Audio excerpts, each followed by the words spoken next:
Bonjour, là je suis en entretien ciné avec Mamadou Dia. Mamadou, bonjour. Bonjour. Alors, tu as fait le film Le père de Nafi, mais explique-nous qu'est-ce que c'est. Donc, Le Père de Nafi, c'est un film qui parle de... En fait, ce qui se passe, ce sont deux pères qui se battent un peu à propos du mariage de leurs enfants. Mais l'histoire réelle du film, c'est un peu comment une petite communauté du nord du Sénégal pourrait, parce que c'est une mainmise imaginée, pourrait basculer dans l'extrémisme religieux. Est-ce que les mariages au Sénégal sont tous aussi compliqués? Donc les mariages au Sénégal sont différents. C'est tout un spectre. C'est la communauté elle-même qui décide. Ce sont les familles qui se disent, ce sont des liens familiaux qui se passent. Et donc ça se passe encore dans la région dans laquelle le film a été tourné. La région dans laquelle je suis originaire, c'est la région du nord du Sénégal, où c'est sûrement, où beaucoup de fois, c'est des familles qui s'assoient, qui se disent tel et tel pour bien aller ensemble.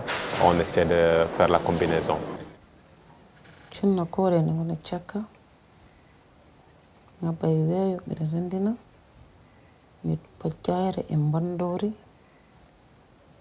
jungo ñiwa e hoodere idi logga e dande jontaɗo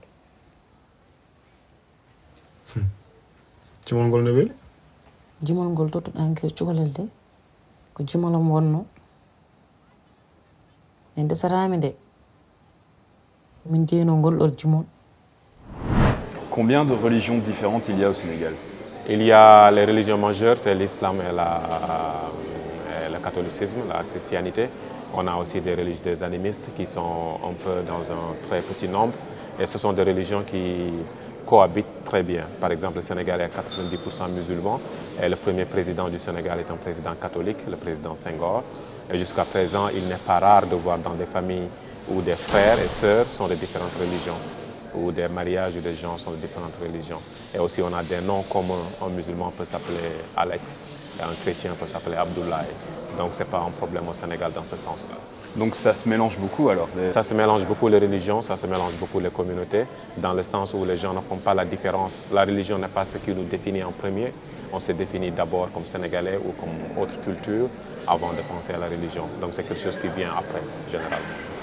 Si tu as une personne devant toi qui n'a pas vu ton film, qu'est-ce que, à travers ton film, tu veux lui montrer? Je pense que je veux montrer que le développement, je veux montrer que l'avancée démocratique n'est jamais un acquis, qu'on doit toujours constamment se battre pour le garder, parce que c'est une avancée qui est fragile.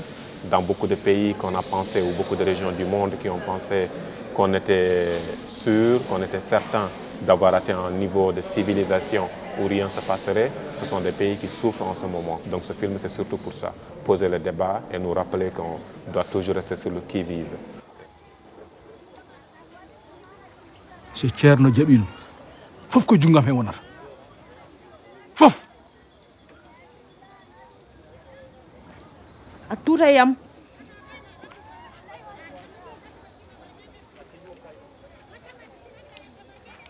An aɗa hande tuttede.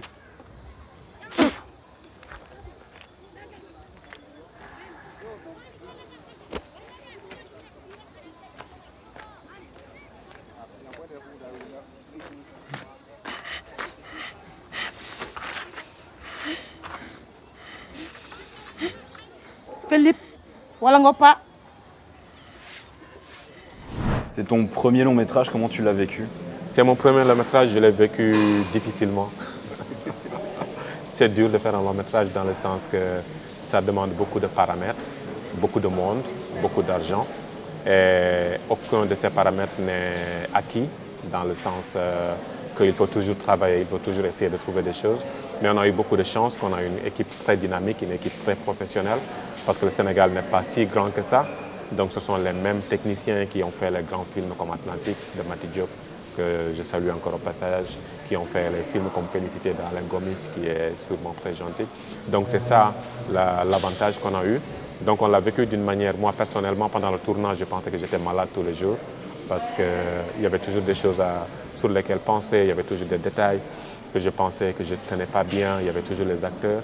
Mais on a eu la chance d'avoir une équipe soudée, solidaire et très joyeuse dans le sens du travail, qui s'amusait beaucoup et qui travaillait professionnellement. Ça a beaucoup aidé. Si tu devais décrire le cinéma africain en un mot, ce serait lequel? Je dirais rising. Ah, Montant. s'élever. Ouais, Hein? s'élever, c'est ça? C'est qui Ouais. monte. Montant, ou quelque chose comme ça. C'est. Ok. Ouais. Merci beaucoup. Merci Mamadou. à vous. Merci. C'était un plaisir.